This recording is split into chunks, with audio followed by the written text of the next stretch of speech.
What do you think this row could mean for Albanese domestically and politically, and how is the opposition handling it?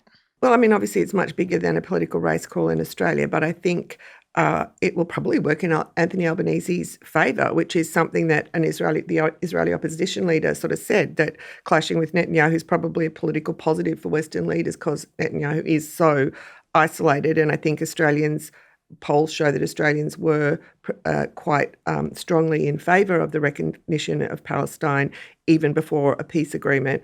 And for the opposition, I mean, I can't really see whether there is anything at all that Israel could say or do that they wouldn't support.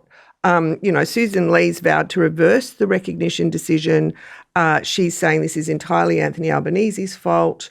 There was a bit of a slightly different emphasis from some in the party, like Dave Sharma. But, I think if you want to look at it through that lens, I don't think it's going to hurt Anthony Albanese. I think some of them have been a little bit unsure about the coalition's approach. There were, within the party room, discussions of this in the last sitting session of Parliament. Andrew Hastie on RN this week said words to the effect of, "I'll always back Australia's national interest when we're in disagreements with other countries."